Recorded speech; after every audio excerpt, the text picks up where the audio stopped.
जिवंत 7/12 मोहीम राबवण्याबाबतचे एक निवेदन सभागृहात मांडतो। 7/12 मोहीम मी वाचतोय निवेदन। अध्यक्ष महोदय, मयत खातेदार यांच्या वारसांना शेतजमिनीच्या अनुषंगाने विविध दैनंदिन कामकाजाकरता आवश्यक असणाऱ्या कागदपत्रांमध्ये वारसाची नोंद विहित कालावधीत अधिकार अभिलेखात न झाल्याने विविध अडचणींना समोर जावे लागते। सदर अडचणीचे निराकरण तातडीने व्हावे या दृष्टीने महसूल विभागामार्फत राबविण्यात येत असलेल्या 100 दिवस कृती कार्यक्रमांतर्गत बुलढाणा जिल्ह्यातील सर्व गावांमध्ये दिनांक 1/3/2025 पासून जिवंत 7/12 मोहीम राबवण्यात येत आहे।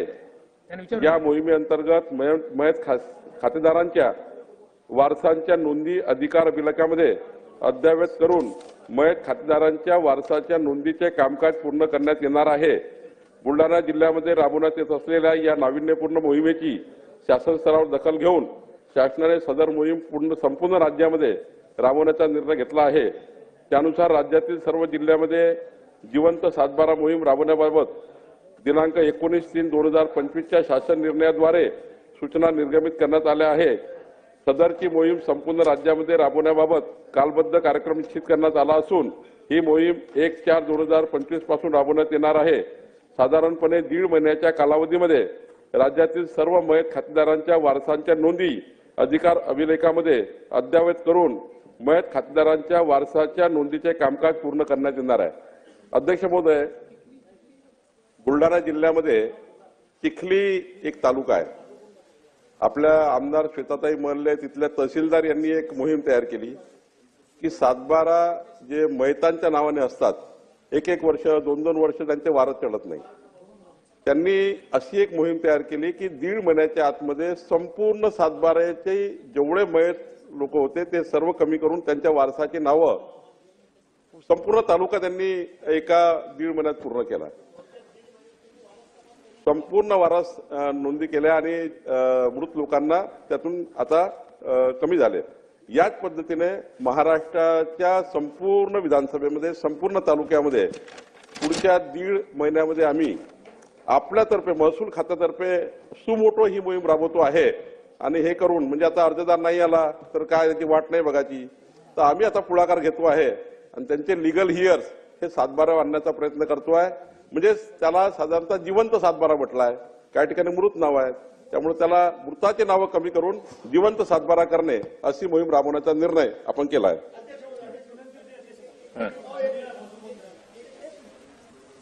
आपला खूप चांगला उपक्रम आहे जिवंत 7/12।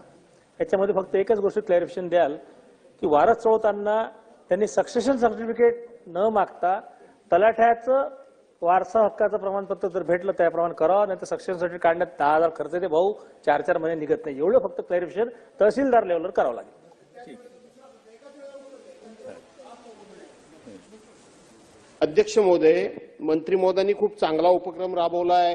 सन्मान्य आमदार महोदयांनी त्याच्यामध्ये पुढाकार घेतला आणि ती राज्याला मोहीम सुरू होते, चांगली गोष्ट आहे। मला एकच फक्त शंका थोडीशी जी प्रत्येक ठिकाणी सतावते तेवढी मी आपल्याला विचारतो या अनुषंगाने की आता 7/12 आणि वडिलोपार्जित इस्टेटीवर मुलींचा नाव दाखवलं जातं, मुलींचं नाव दाखल केलं जातं। ते मुलींचं नाव किंवा त्यांच्या वारसांचं नाव कधीपर्यंत असावं या संदर्भामध्ये क्लॅरिफिकेशन नाही। याचं कारण असं की मुली समजा महाराष्ट्राची मुलगी गुजरातला दिलेली आहे, राजस्थानला दिलेली आहे, आता तिच्या हिश्श्याची जागा किंवा तिच्या हिश्श्याची स्थावर मालमत्ता ती कधीतरी येऊन हक्क सांगणारच आहे, तर मी कशाला त्या ठिकाणी तिचं रक्षण करू असा एक विषय होतो। वर्षानुवर्ष ते दस्त देखील भरत नाही आणि म्हणून मुलीचं नाव लागावं ह्याला माझा विरोध नाही, परंतु त्याच्या पुढे किती पिढ्या ते नाव लागलं जावं याच्या संदर्भामध्ये कुठेही क्लॅरिफिकेशन नाही। अनेक अधिकाऱ्यांना मी विचारलं तर ते काय सांगत नाहीत, तर त्या संदर्भात आपण काय माहिती देऊ शकाल काय की किती पिढ्या मुलीचं नाव पुढे त्या वडिलोपार्जित इस्टेटीला लागू शकतं? प्रशांत एक मिनिट यामध्ये बरीच वर्ष जे मृतांची नावं आहेत तर बरीच लोक त्या गावात राहत नाही। आणि होतंय काय मंत्री महोदय, समजा एकाला 3 मुलं आहेत तर गावात माहीतच नसतं तिसरा मुलगा तो लहानपणापासून दुसरीकडे असतो पण त्याचा हक्क अबाधित असतो। तर याची पेपर नोटीस जर दिली आपण 1 महिना पूर्व की अशी आम्ही ही मोहीम राबवतोय, असे मृत लोकांची नावं टाकून किंवा यांचे सातबारा आम्ही जिवंत करणार आहोत, तर तलाठ्याला काय होतं मंत्री महोदय, तलाठी काय करतात, कधी कधी मुद्दाम काहीतरी चूक करतात, पण ते 30 वर्ष लागतात ती चूक सुधारायला सुप्रीम कोर्टापर्यंत, आणि नंतर त्या तलाठ्यावर काही कारवाई होत नाही, तो रिटायर झालेला असतो. पण माझी विनंती आहे, आता करताना सर्वांना नोटिसेस देऊन, म्हणजे पेपर नोटीस किमान देऊन 1 महिन्याची मुदत देऊन ते वारसा जर लावले तर ते जास्तीत जास्त योग्य प्रमाणात राहतील. हा माझं सजेशन आहे.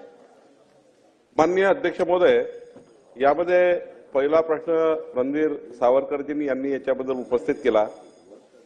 सक्सेशन सर्टिफिकेटची याच्यामध्ये फार गरज नाही आहे, कारण आपण तहसीलदारही लिगल हिअर्स त्या ठिकाणी चौकशी करू शकतं.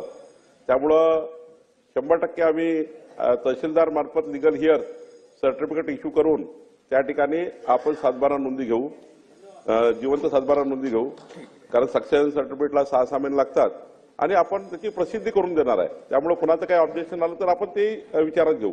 माननीय भास्कर जाधव साहेबांनी सांगितलं की बहिणीचे नावं, आता यामध्ये सुप्रीम कोर्ट, हायकोर्ट, सिव्हिल कोर्टाचे इतके निकाल आहे की कुठल्याही वडील मयत झाल्यावर त्यांच्या बहिणीचे, त्यांच्या पूर्ण परिवाराचे नाव त्या सातबारावर येतात.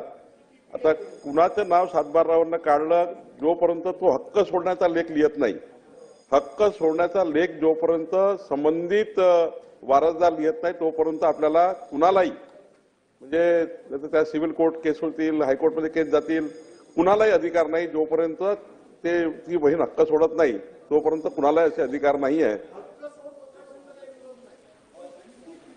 राहणार ते बघणार कोण, त्याचा दस्त भरणार कोण, त्या कुठे आहेत, काय आहेत. त्यामुळं ती प्रॉपर्टीची इतकी हानी होते, कारण प्रॉपर्टीचा दस्त मी भरायचा आणि आयत्या वेळेला हक्क कुणीतरी येऊन सांगायचा, मग मी का भरावा.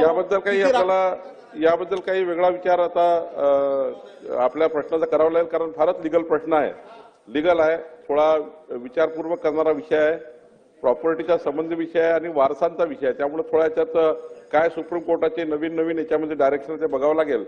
तिसरा, प्रशांत बंबसाहेब, ही गोष्ट खरी आहे की आता सर्व विधानसभा सदस्यांना पुढाकार घ्यायचा आहे. जरी आम्ही ही मोहीम राबवली आहे तरी आपले सर्व शहर ग्रामीण मधले, तर आपल्या सर्व विधानसभा सदस्यांना माझी विनंती आहे, तर GR आम्ही इश्यू केलाय, काल GR इश्यू करतोय.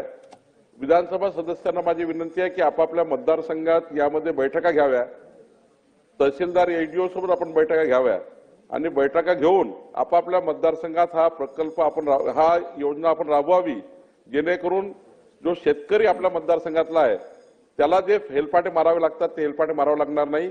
जितका जास्त